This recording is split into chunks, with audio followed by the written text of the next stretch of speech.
I want to circle back to the three-way scene. I feel like this is an interesting thing we haven't talked about enough, because I think this is a perfect time to bring back our segment. Would you do it? And how do you feel about it? Is a three-way with yourself and your significant other, is that cheating? What is that?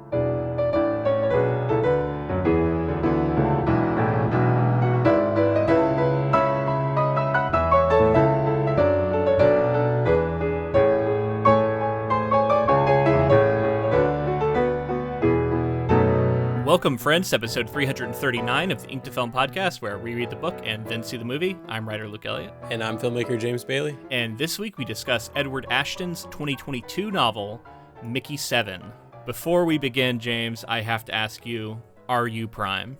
I think so. I think I'm Prime. That's what a non-Prime would say. Right. This is fun. This is a subject that I think we've talked about a bit. I love that the ship of Theseus comes up in this story because it's something that we've mentioned on many sci-fi projects. Yeah, I was thinking about it. It's kind of like our third or maybe even fourth, if you count Prestige, movie where we've talked about this topic, going all the way back to Altered Carbon. I think maybe our first real exploration of it, and then The Fly was another project where we definitely touched on it. And that's the idea of like the teleporter paradox and like continuity of existence and all of that, and apparently that is all an inspiration for this book and something that Edward Ashton had said he wanted to write about. To great effect. I think this was really fun. Really like the tone of the story. It's funny. It's got like a I don't know, corporate, like capitalistic sort of view on this idea of like expanding the universe and humankind going beyond Earth, and it's a brief story. It's not a very long sci-fi book. There are some really large concepts in it, but it doesn't overstay its welcome. And if anything, it left me wanting more from this story, this world that's built around Mickey's, all the Mickeys. Yeah, well, good news. There's a sequel that is out. What? Yeah. I didn't know that. That's cool. Yeah, the title is Antimatter Blues for the sequel. It came out in 2023, so just a year after. It was, what I understood is it was like they knew that the movie was, or that the book was going to get adapted, so they were like, we're going to get a sequel out, which is smart. Sweet. It felt like a new voice. I'm trying to think of what I could relate it to. Like I have one. Okay, go for it. Okay, so I thought, especially the way the character speaks, sort of a colloquial, familiar kind of modern way.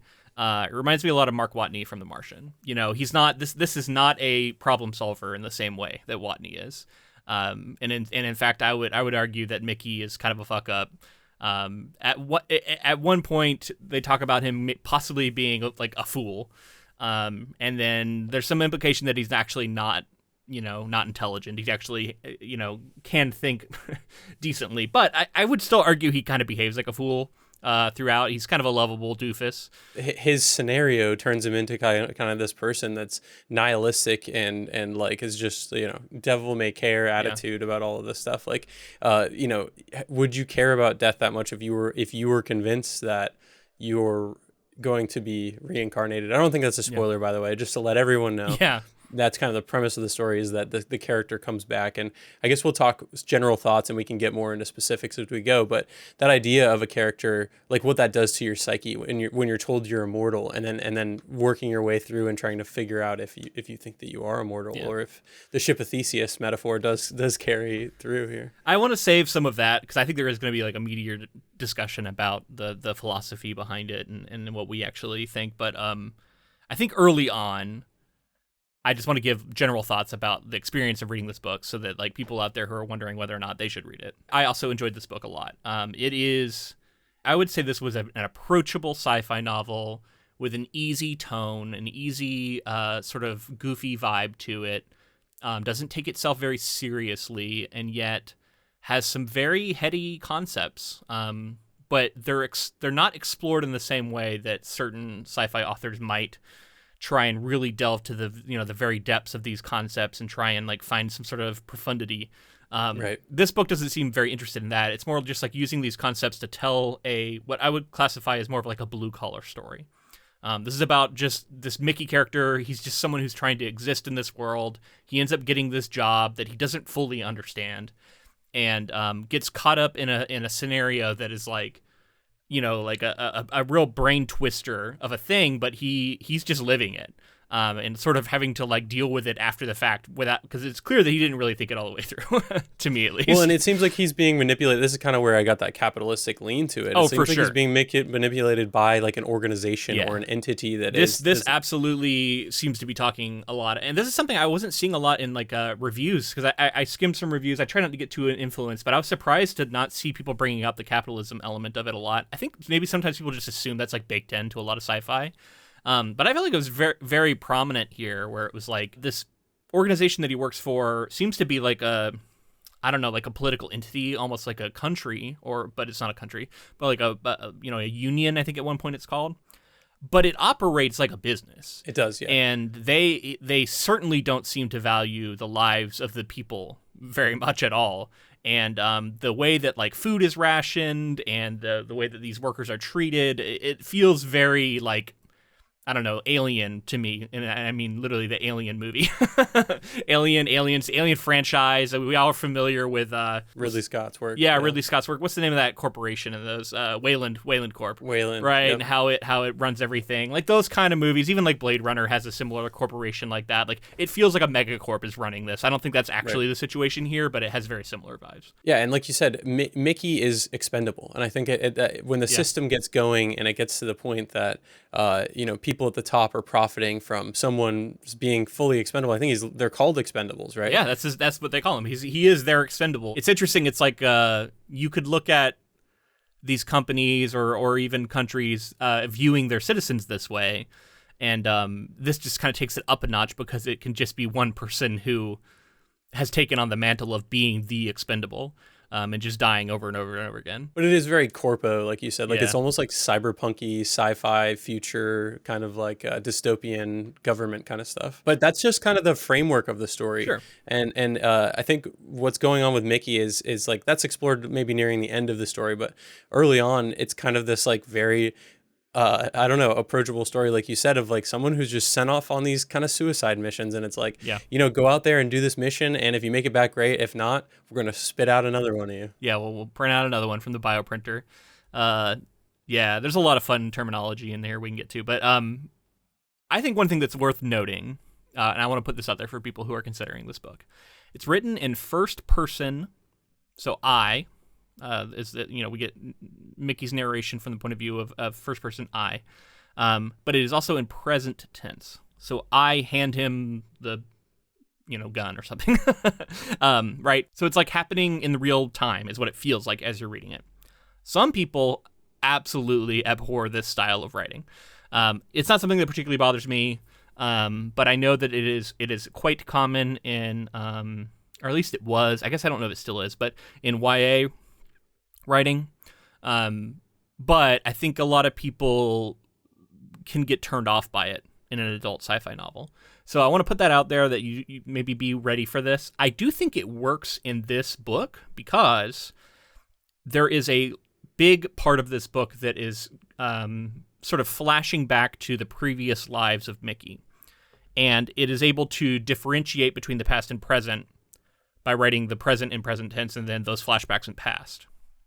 So I think it works in that way. And in the first person, to me, it just gives it like a very familiar, it puts you in his shoes, and it also helps us identify with Mickey7, who is truly our protagonist here, when we could lose ourselves in the sea of all these other Mickeys. That's exactly what I was going to say, is like the identity portion of Mickey7 specifically. Yeah. When there is multiple versions of him that we're getting like some of the past of, and even in the present there's some of that goes on, and having all of the it makes you say, no, Mickey7 is ours, and we're pulling for Mickey7. And it was funny, in the beginning of the story, I was curious if, I know the story is called Mickey7, but I was curious if like it began with Mickey7 and then they were gonna show more and more and more iterations. Yeah, I mean that's what you kind of assume is going to happen. Yeah, but I do love that like this story is one of what untethered like survival looks like in humanity, right? Like this is like like if you take off sort of some of the parameters, or you take off some of the borders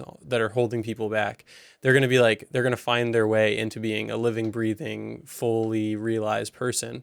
And I think that that's what we see out of Mickey 7, is like, he starts out just as like another one that he's like, I know I'm a copy of a copy of a copy, and now I'm here to I'm here to perform a certain job, and I'll probably get killed at some point. But then we see the survival instinct and the parts of life that anyone would reach out for and try to latch onto. I like that it drops us in a situation that is like very unfamiliar to us, but immediately hits us with some thought experiments to try and kind of ground us in it. And it's like, oh, what happens to me is very similar to what happens to you when you fall asleep at night. Kind of like giving us an identifiable thing to say, okay, yeah, I guess I can kind of understand what that might feel like. Well, and we've had that conversation about consciousness in the past as well, right? Like this idea of like continuing consciousness. If you go to sleep and wake up the next day, are you the same person? And what, if consciousness is the through line to say that you are you, like what is this story trying to tell you with that? I think it really lays bare the conceit of that premise, right? Where it's like, we get so attached to Mickey 7 that when we start considering Mickey 7 dying, especially with the lack of upload, because that's something that's done. It's like they're not going to upload his most recent memories.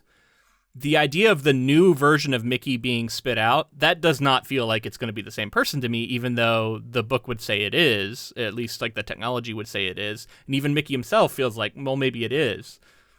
But he also kind of doesn't know. I don't know. It's so funny to me that like it's clear that he has barely thought about this stuff before he's already living it. I don't know. It's interesting, right? Like you think about it a little bit more before you signed up, but he was trying to escape like a debt or something, and he was probably going to be killed anyway. So they give him good stakes for like why he would sign up for this. They're actually torturing him. There's like a device, and so he experienced that once, and he's like, I don't want that again. So he's like, I need to get the hell out of here. And it is here. funny that like originally it was offered to him, and he had an opportunity to maybe jump on board, and he's like, no, I don't think I will. And then he comes back around that he really wants to get on that, and then puts himself in a scenario where he's like picking up on this expendable role that like nobody wants. Like a ton of people want to be on the ship, but nobody wants to be that role on the ship. And speaking of, I love the way that the social implications of this role were explored in this book. Like I'm going to call it world building, even though we're in space and we're dealing with multiple worlds. But maybe you call it universe building, story crafting, whatever. But the setting is really well developed, and specifically the culture that rises around the ability to bioprint and have these copies. I just love all the different little rabbit holes that takes us down, the way that people have fetishized it, the way that people have shunned him. Yeah, shunned it due to religious reasons, and like all these things that have cropped up that totally make sense to me.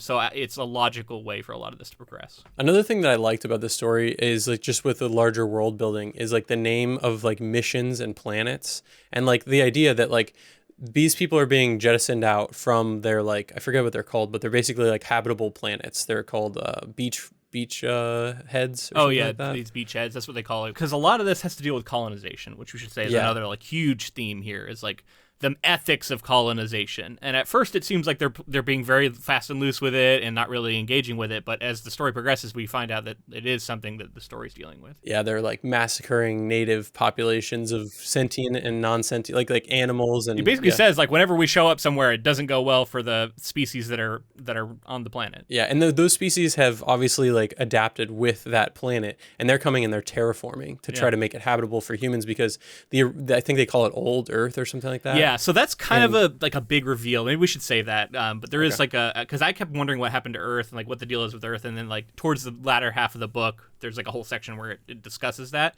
and I think it's really interesting. So let's save that for spoiler section. But just in general, the idea of the story starts out of like what are they called, like generational ships, where they like will leave generation ships, and they bring people along and they want to try to make it to a new location where they can settle. And this is a very real concept, at least in sci-fi, that has been proposed for like, because the distance between stars is so great, and this is a book that doesn't have faster than light travel. It has travel that can approach the speed of light, but not faster than light. So with that, it's still going to take years to travel between star systems.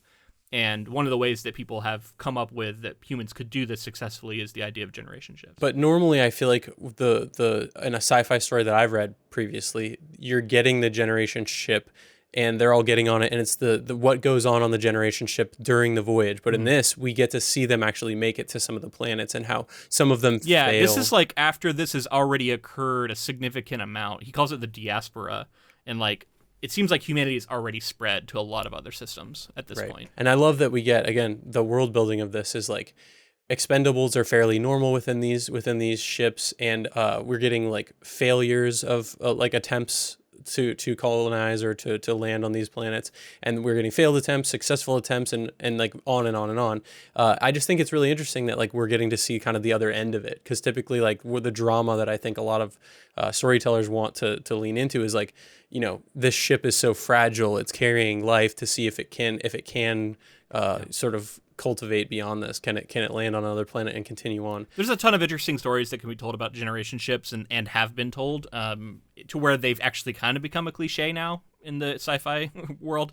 A lot of times selling a story about a generation ship is a tough sell unless you're bringing something truly new to it.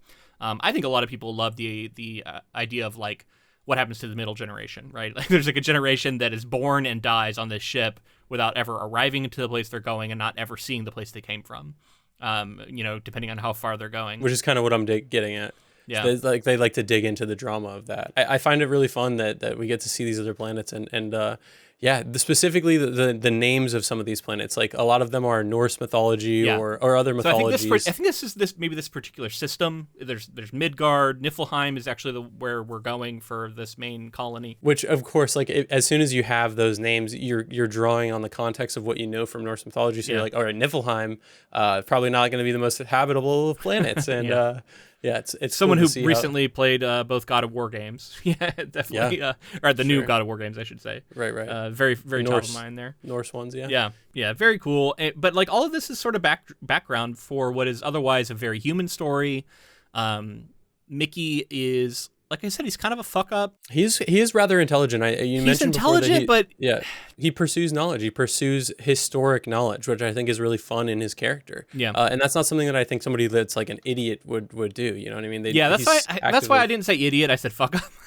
Okay, yeah. It's like he's not an idiot, but there are certain things that he is failing to think through.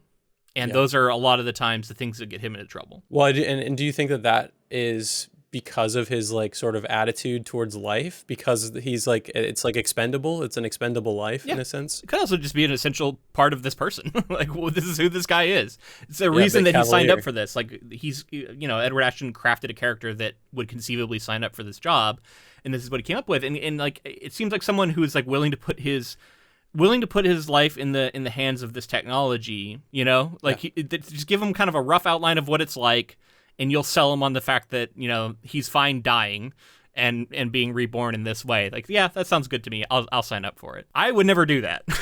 but I believe that Mickey would, and then later on he starts to have regret. Yeah. When faced with the reality of it, it's like there's a really funny scene where this person's like, she's kind of like pitching the idea to him and saying like what it entails. It's like and everything. The recruiter and he's like, or something that he goes to talk he's about. like on board nonstop. She's like, you're immortal. He just latches onto the you're immortal thing. Yeah. And she's kind of like, you must, and I think she calls him an idiot, but she's like, you're not very smart, are you? Because he's just kind of jumping through all of the red tape. He's like, I want to do it. Let's do it. Let's pull the trigger. Yeah, I mean, admittedly, Edward Ashton puts him in a situation where he doesn't have a lot of options. And I would say that also the most important death is similarly handled, where it makes the most sense. But I have a lot of thoughts that are a little bit spoilery, so I'm going to go ahead and give a little bit of background that I could find on Edward Ashton, and then we'll give the premise of the book that's like the back cover copy, and that'll kind of open up the conversation that we'll actually get into spoilers. But for now, we're still spoiler-free.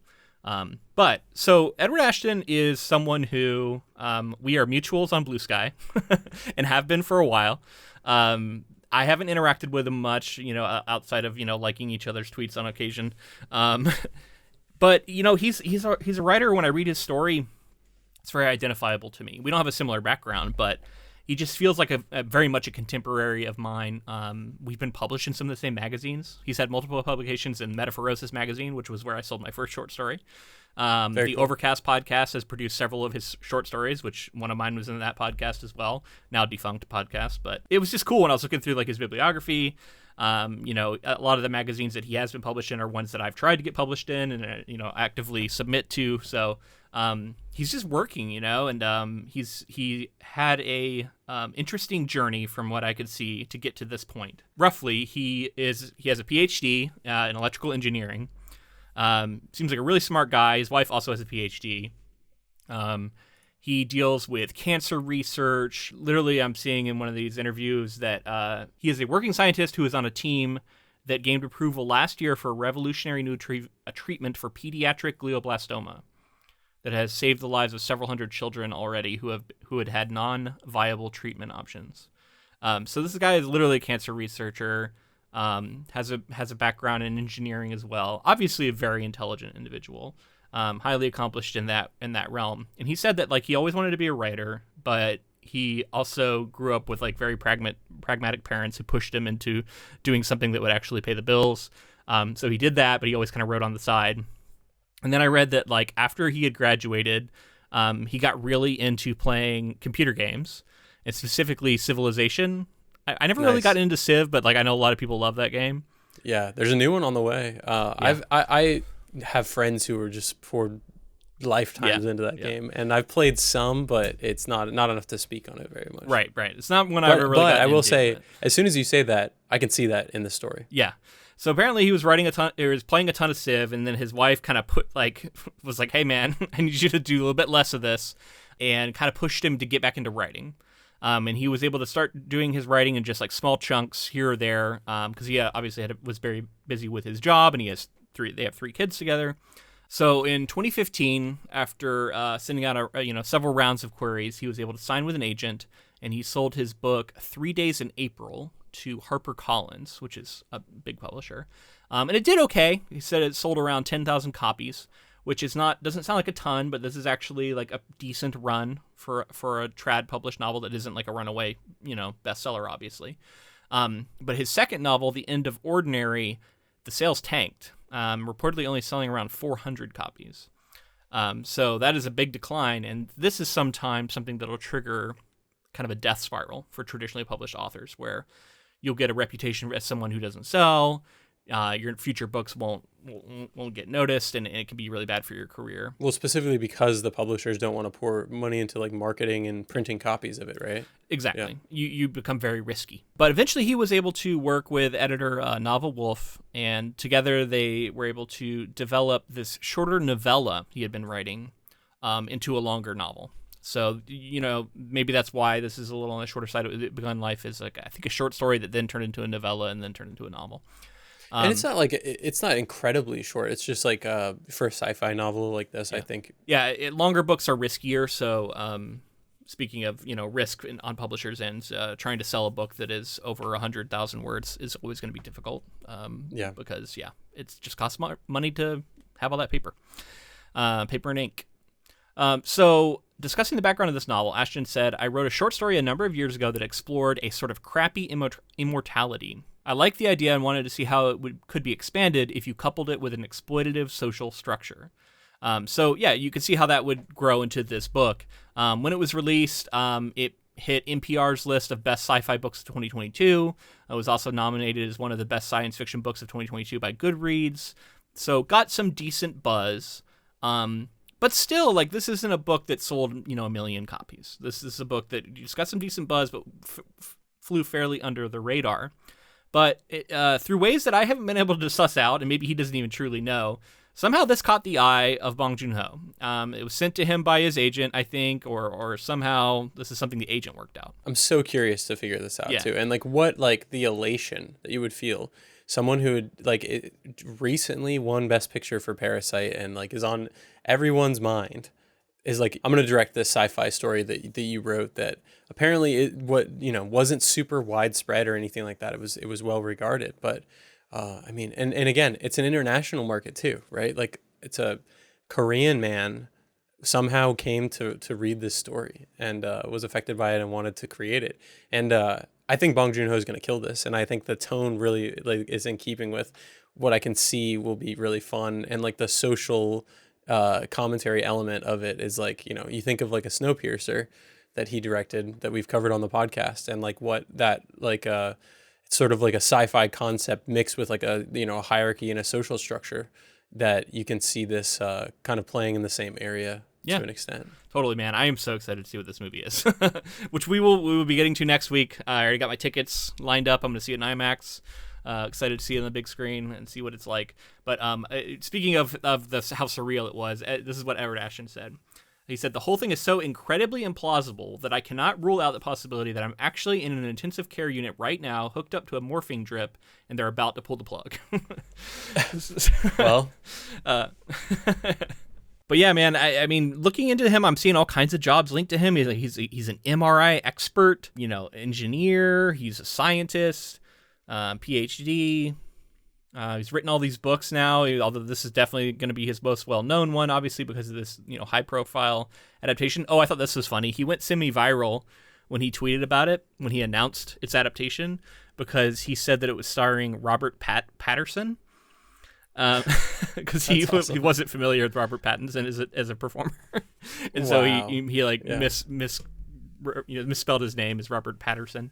Was he really not familiar, or did he just happen to like? No, he said he really wasn't familiar. Like he had heard of wow. Twilight, but he had never seen it. Like he just didn't really know his work. And well, he's a busy and important man, clearly, based on his you know, work schedule. Yeah, and it was funny because like he said that he was kind of the main character for a little while on Twitter when that happened, but then since then a lot of the Robert Pattinson like fan clubs and stuff have embraced him, because, you know, he was contrite about the whole thing, saying it was an honest mistake. Yeah. So that's cool to hear. But yeah, man, I don't know a ton more about this guy other than it just seems like he's a very accomplished scientist who also writes science fiction on the side, and this book has just really taken off. It seems like a lot of the, like, you know, the only information about him is just starting to crop up on the internet as people are becoming curious about it due to the success of this movie. So this is somebody that I would love to reach out to and see if he would want to come on and talk with us about this process. I think he'd be a good candidate for creative conversations. Maybe let us know if that's something you'd be interested in. All right, so let me read the sort of premise of this book, and then we can move into spoiler talk. Dying isn't any fun, but at least it's a living. Mickey7 is an expendable, a disposable employee on a human expedition sent to colonize the ice world of Niflheim. Whenever there's a mission that's too dangerous, even suicidal, the crew turns to Mickey. After one iteration dies, a new body is regenerated with most of his memories intact. After 6 deaths, Mickey7 understands the terms of his deal, and why it was the only colonial position unfilled when he took it. On a fairly routine scouting mission, Mickey7 goes missing and is presumed dead. By the time he returns to the colony base, surprisingly helped back by native life, Mickey7's fate has been sealed.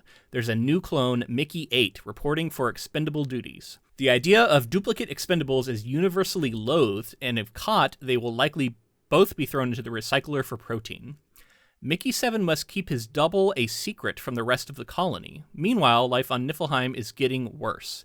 The atmosphere is unsuitable for humans, food is in short supply, and terraforming is going poorly. The native species are growing curious about their new neighbors, and that curiosity has Commander Marshall very afraid. Ultimately, the survival of both life forms will come down to Mickey7. That is, if he can just keep from dying for good. So that is the sort of premise and setup for this book. Doesn't go into what ends up happening, but this is sort of back cover copy. This idea that there's already been 6 iterations, immediately there's the mystery and question in my mind that we actually get, you know, the other end of, which is like, what happened to the other Mickeys? Like, yeah. I love that over the course of the story, we get some of the interaction of those Mickeys, but then the interaction that we get is Mickey7 is presumed dead. Mickey8 comes out, and then the interaction between these two. And Mickey8 seems like a dirtbag, right? Like if Mickey7 is, I don't know, he kind of seems that way, but it's probably just from Mickey7's point of view. Well, Mickey7 seems like, well, you know, what did you call him? He seems like he's a what? Fuck up? A fuck up. I mean, they're all fuck ups. They're all Mickey, ultimately. Yeah, they're all Mickey, but Mickey8 specifically is like, I'm going to eat all the food. I'm going to hang out. I'm going to sleep all the time. It's very hungry. For how long? Very hungry. For how long? Because I kept being like, it's been days.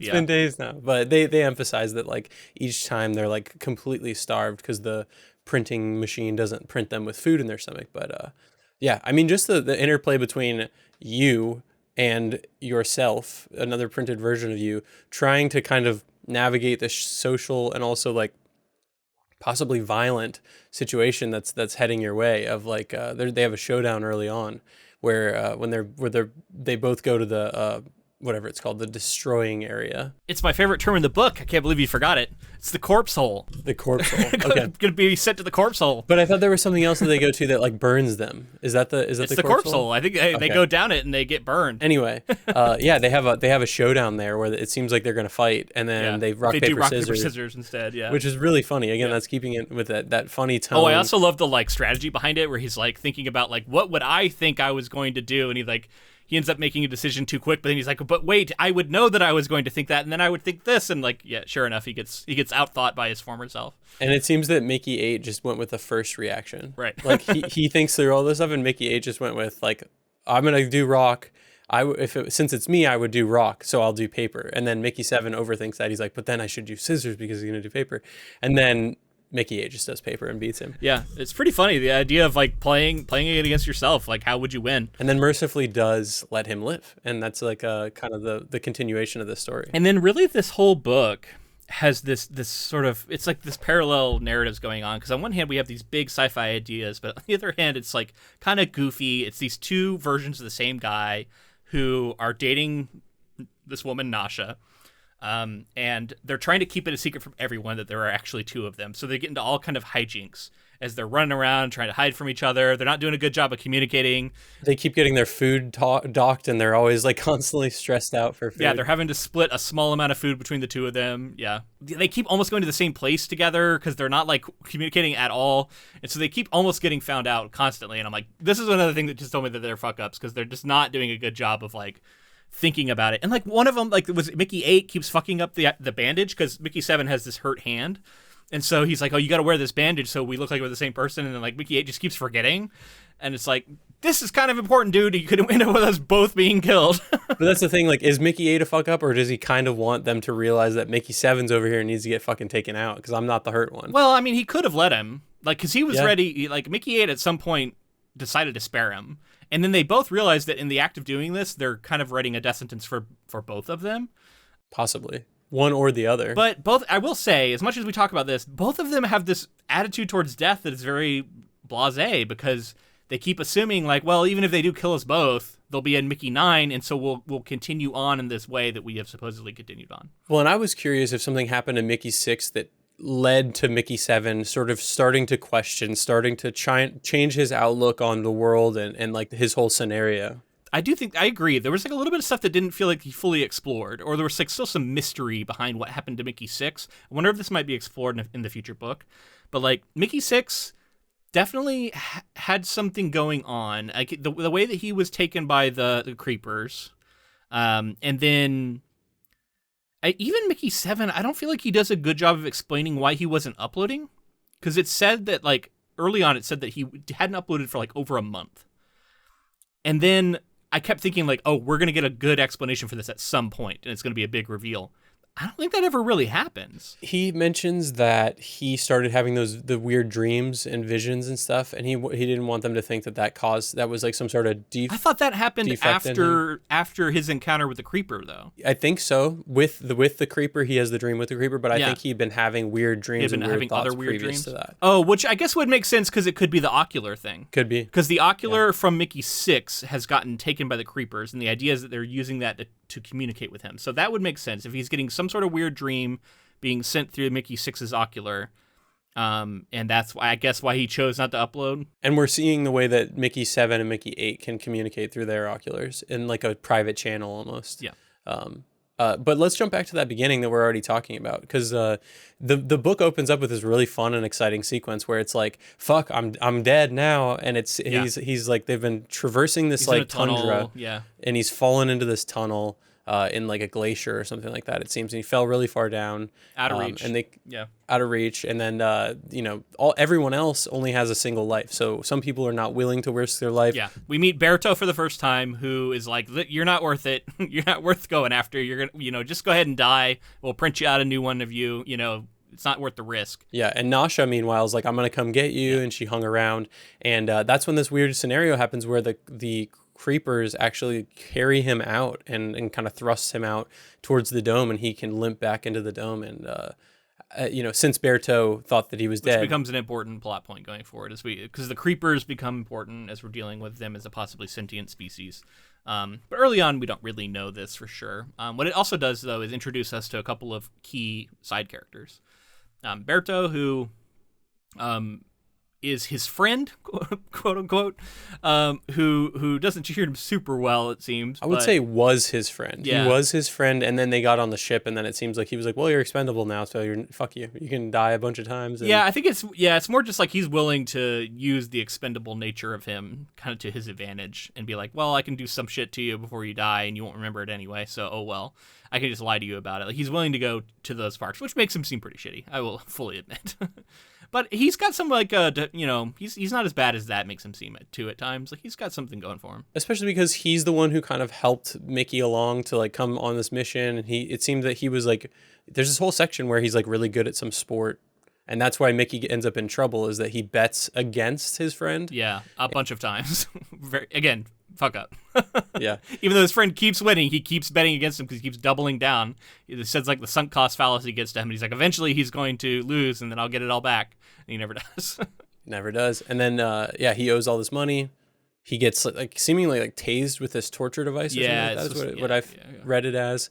And then he was like, "Fuck that! I don't want that to happen again." That's when we get into the stuff we talked about with him joining this as an expendable, and he gets that meeting with the woman who was the recruiter into the ship. And now it seems that it's been 9 years, I believe, over 7 iterations of Mickey.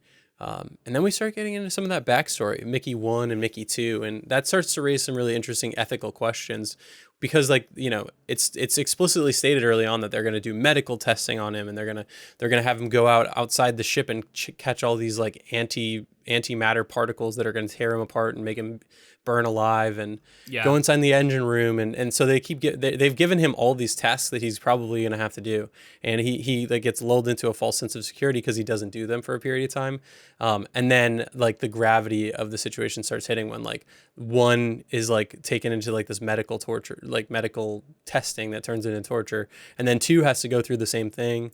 So wait. So I try and remember this correctly. So I think it's worth pointing out that the first time he dies, so when Mickey Prime dies, it's to save the crew of this ship, because they have been sort of stranded. They need to deal with this shielding. I forget the exact way this scenario plays out, but they're like, somebody needs to go in there and fix this thing, and it's going to be a death sentence, but if you don't do it, we're all going to die. So he sets up a scenario where it's like, well, okay, it's very understandable that if somebody's going to sacrifice themselves, it's going to be the expendable, right? Like, he's got the backup. Somebody has to do it. It's brutal too, that first death. Yeah, so he dies due to radiation poisoning in a very and he's like way, he wanted to like pull the helmet off, and his fingers were all swollen and he couldn't, so he's just like slowly dying from the radiation and everything. And then he doesn't finish the job, so Mickey 2 has to go out and finish it. Yeah. And they kind of say like, you might only be out there for a smaller period of time, so Mickey 2, you might be able to go out there, finish the mission, and make it back in. He doesn't, but this one is able to take his helmet off. Yeah. And like and it's really interesting when like sometimes this stuff is uploaded and he remembers it, and sometimes he doesn't. And it's kind of haunting when he doesn't remember it. He's forced to watch them sometimes. Yeah. Well, so he's forced to watch what happened with 2, but 2 specifically didn't want him to have the memory, so chose to keep that away. And that already creates this gap of knowledge and experience where it's like, that version of me is different, right? But it's me, but it's a different version of me because he had a different experience that I don't share.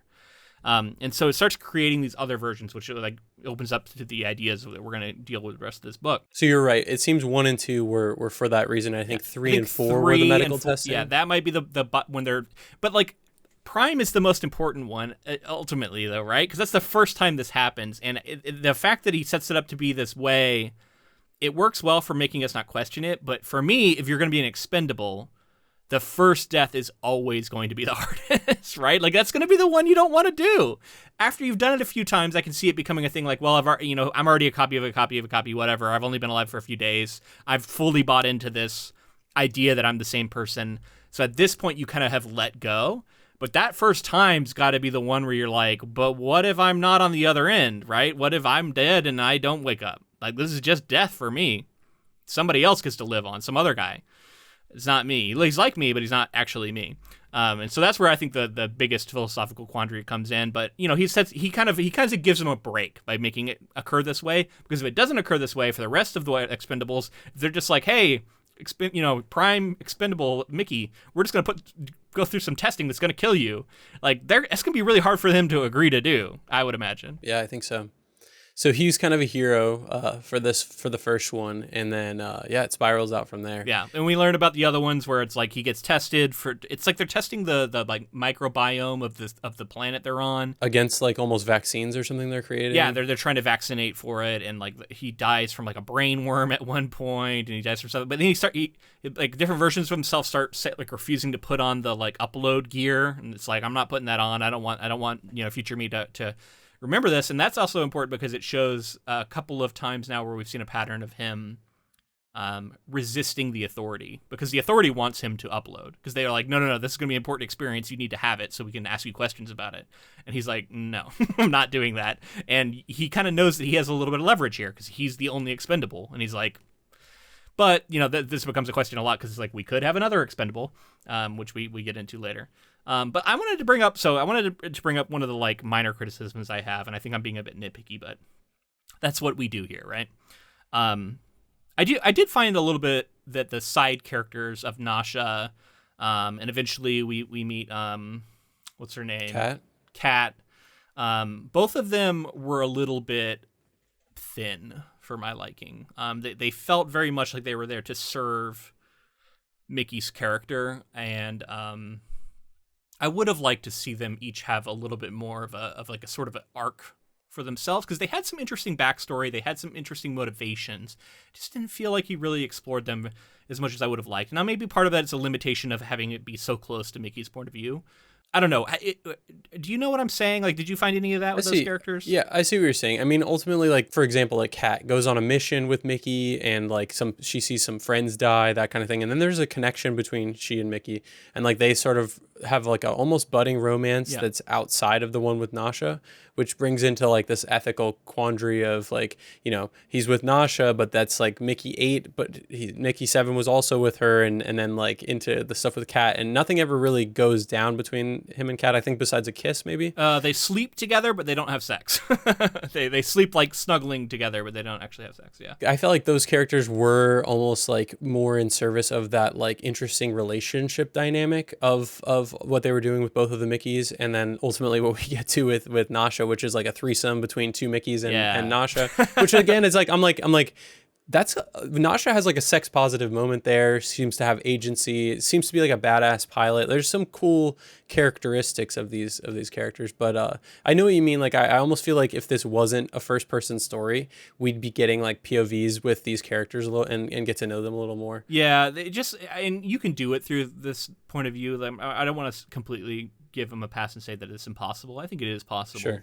I just think that wasn't the main focus of this book, but like I would have liked personally to see those characters developed a little bit more. I felt like Nasha was presented to be a very interesting character, but ultimately just felt very in service to Mickey, and wasn't doing enough on her own for me. Which Mickey? Well, both. That's the interesting thing. She was very on board with both.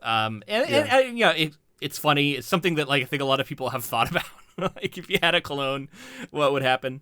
And there's it sets up this threesome scene that I read.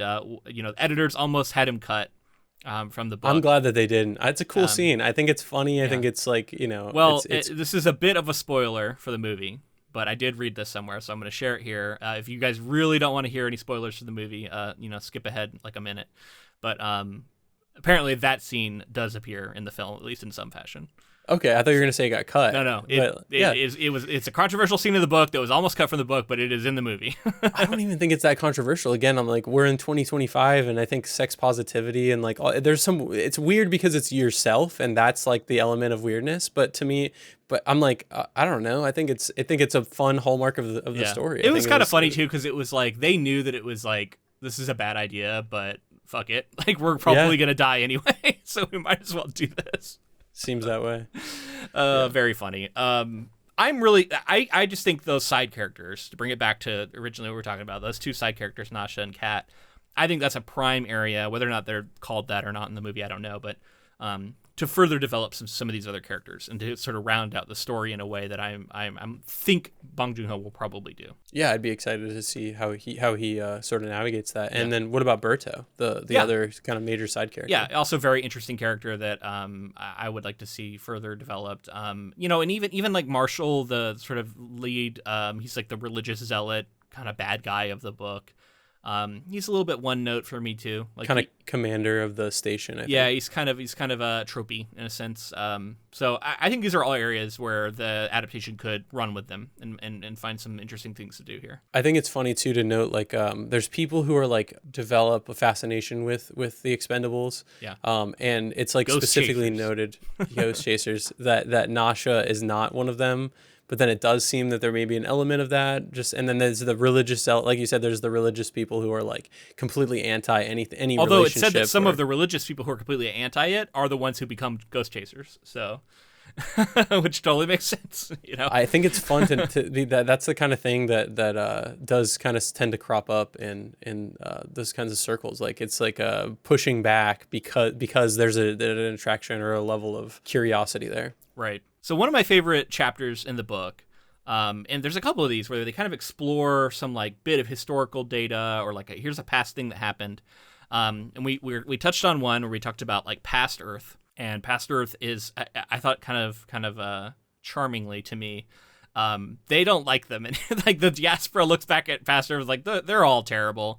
We don't even know what's going on on Earth anymore.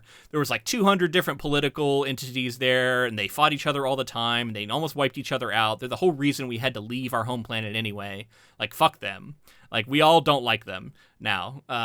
So it's kind of hilarious the idea that like this is like a post-Earth society that has gone beyond Earth and looks back at Earth as like man, these guys were all idiots and they're the reason we're out here doing this. Yeah, even though they've spun off of it, obviously, like they're all still related in some sense. Yeah, I mean, they're humans, but they don't consider themselves like like other than distantly from Earth. Well, it's one of the ones that I think that you're building to is there's a story that plays out, and do you remember the name of the character who kind of creates this cloning process? Yeah, Alan Manikova in the Ching Shi. And this story is great. This it's awesome. Could have been its own standalone story, I think, and would have done well. Maybe it was at some point. I don't know. But I love this. Feels like story. A Star Trek episode of a villain, Star Trek villain. Star Trek or something, man. Like a Futurama episode. There's a lot of different ways it could go. It's really cool, though. So the idea is that he's like one of the early people who developed this technology. And this is a guy from Earth. It seems like he's like a Jeff Bezos type to me, like an Elon Musk, like someone who's developed some sort of technology, is ultra wealthy. They said that he gets so rich that he could just like relax and live his life of lavish lifestyle and be away from everything. But instead, he continues to grind into this, and everybody's like, "Oh my God, he's helping society in such a major way." And then come to find out, he takes all of his riches, he takes his technology, and he fucks off on a spaceship. Yeah. He lives on a spaceship. He makes his own generation ship just for himself, and he's replicating himself. And like this is all about this is all getting back to like humanity's obsession with immortality, I think. But specifically to this character, go out to a colony and he like befriends the colonists. He comes in and he's like, I'm going to share my technology with you. And they're all excited. They're like, okay, great. We could really use that. We've been, struggling here. But then people start going missing. And that's because we find out that the easiest way to make one of these copies is to use an existing body to get their like protein and material you need for it. So he's like taking actual colonists and like killing them and converting them into new Manikovas. And sort of replicating himself over and over and over again. He ends up like wiping out these colonies and sort of like ants just like taking over, but just like all Manikovas. It's all himself, and he lives as his like hive mind. It's really crazy. And like then Earth tries to destroy him, and they like send a fleet out to like take him out. But like he's already thought of this, and he knows it's going to happen. So like when they arrive, he's ready for them and like launches a counterattack and wipes out the entire fleet. It's like the Borg, but it's freaking Manikova. It is, yeah. There's an episode of Rick and Morty that touches on this. There you go, Rick and Morty, yeah. Mind character, yeah. Yeah, so what I love about this is it fully establishes why the Expendables are viewed with such sort of skepticism and hostility almost. And why they can't be specifically multiplicates or whatever they're called. Yeah, why there's not allowed to be more than one of them. right? Like Yeah. there's a law against it. You only can be one of you at a time. Yeah, which is the whole kind of conflict here with Mickey 7 and Mickey 8 and why they're around. So it explains a lot, and we only get it like much later in the book, but it really sort of backfills all of this sort of information. We're like, okay, if this happened, then we understand why. So the only way they're able to take this guy out, by the way, is they shoot a bullet at him, is what they call it, quote unquote, a bullet, and it's like a planetary body. I assume like an asteroid or something that has been sent at approaching the speed of light, so that it would be like basically unavoidable. You wouldn't be able to see it coming, and it just utterly destroys that system. It's like the equivalent of like a mega nuke in space, and they talk about how like it's so uncontrollable though that like even if you shoot it at somebody, it's gonna it's gonna destroy everything in the vicinity as well. So neighboring systems and planets and things like that as well get taken out. Flinging bodies of mass as like these ultimate weapons is something that comes up in some other sci-fi that we've touched on. I don't know how far you are in it, so maybe I won't even reference it. I will just say I know what you're talking about. I'll just say fans of The Expanse know what I'm talking about. Let's just say that. But it's a very cool concept. It's a real one that people have thought about, and how it would be more effective than literally launching bombs at people, like and possibly easier to do if you can harness it. Some pretty wild stuff for sure, but this all opens up.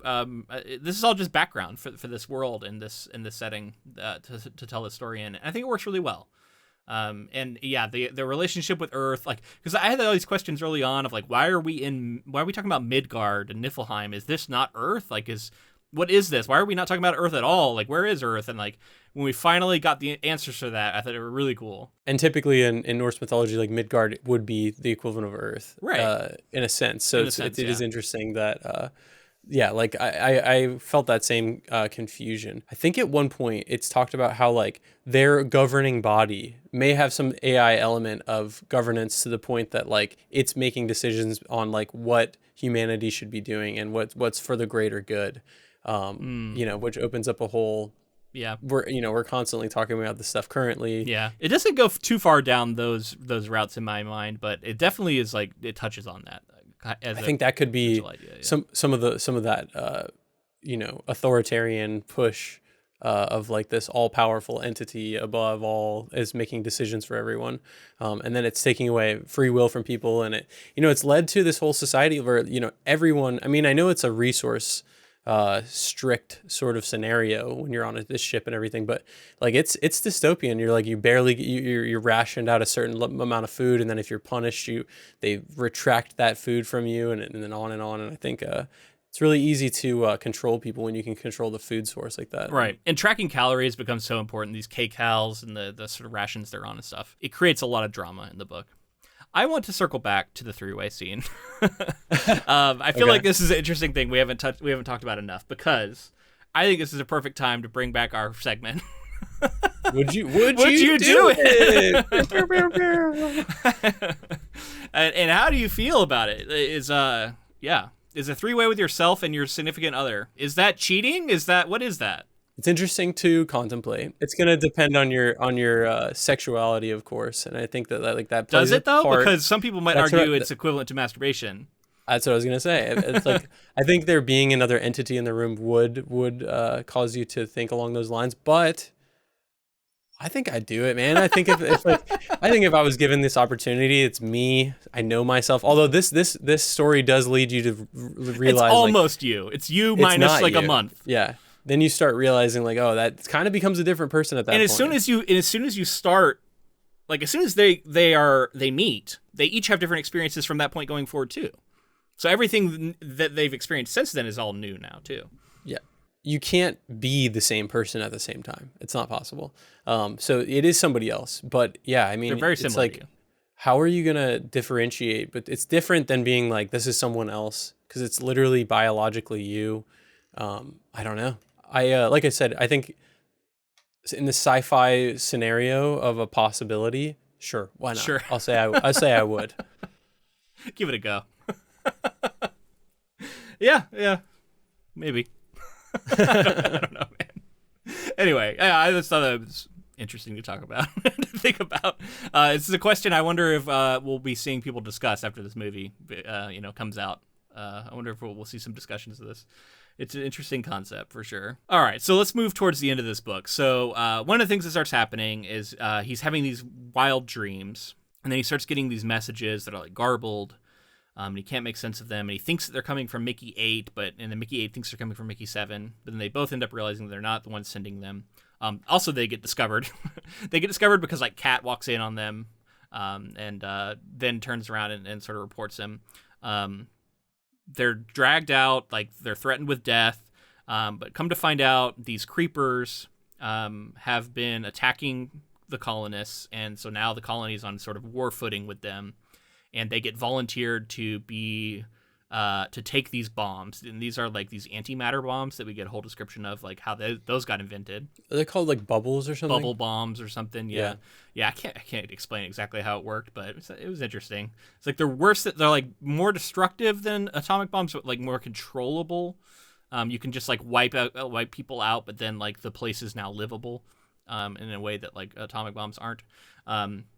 But it's still like this kind of doomsday device, and the whole idea is they're going to take these down and use them on the creepers.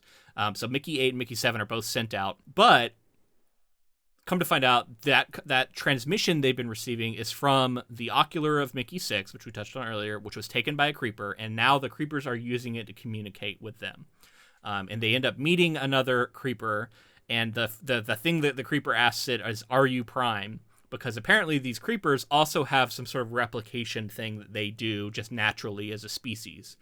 They have a bunch of these like replications of themselves that have died, and they don't even really care about it because they don't even think about them as individuals, which I thought was like a really interesting way to like talk about how like a different species might view their own kind, and like.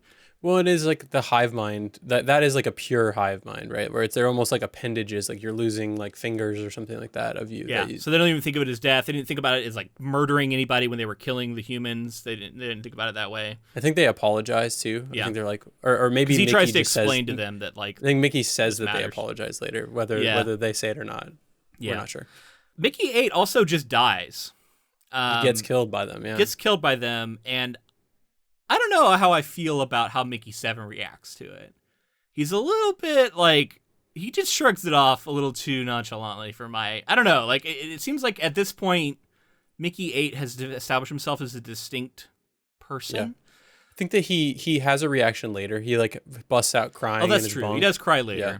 But in the initial moment, yeah, he doesn't have much of a reaction. I do think he's also slightly relieved that it wasn't him, right? Like you're like, at least it was him and not me. That survival of that the continuing consciousness thing. Yeah, and I kept thinking Mickey 6 was going to be revealed to still be alive. So did I. I absolutely thought that the transmissions. That doesn't happen, but like I still feel like it could happen. Like that could happen in the sequel. Maybe. I thought that the piecing together, I was like, oh yeah, okay. So Mickey 6 is down in the tunnels, like teaching them shit or something. That's right? Well, that's the transmissions that are coming in. Technically, he was, but it was just his ocular that was being tapped into by these creepers. And then there's the showdown where Mickey 7 uses his leverage from basically saying, I got the antimatter bomb on my back. Yeah, and he's saying that like he's left one with Mickey 8 was killed, and then one of the bombs was left with the creepers. So it's like mutually assured destruction at this point, where like they each have like these nukes that they could drop on. Each civilization has a nuke they can drop on each other. Mickey 7 comes back with his bomb and then leverages that to get Marshall to let him live, and he agrees and kind of stands down. They come back inside. Well, specifically agreed to also not kill all of the creepers because he's trying to save them, because he's recognized that like they're sentient and we need to not commit a genocide on them. And this is like a little bit where we finally get some explorations of like the ethics of this colonization, because a lot of it's pretty fucked up, and I think a lot of people have really raised this. This is something that goes back to like Solaris talked about this, right? Like the ethics of quote unquote colonizing and like going out and like assuming that there's something about humanity that makes us superior and that we deserve to like come into your planet and live there. Which if that happened to us on our planet, we would be absolutely horrified. And that's exactly why we're also fight. like, there's so many stories about aliens invasions and humanity's so afraid of this is because it feels like the kind of thing we would do. So we assume that there are aliens out there who are going to do it to us. Yep. Yeah. And maybe there are, I don't know. But it's I think a lot of people have looked at that and said like, it's interesting because like, yes, some people are pushing back and saying, like, this isn't a good thing. We shouldn't do this.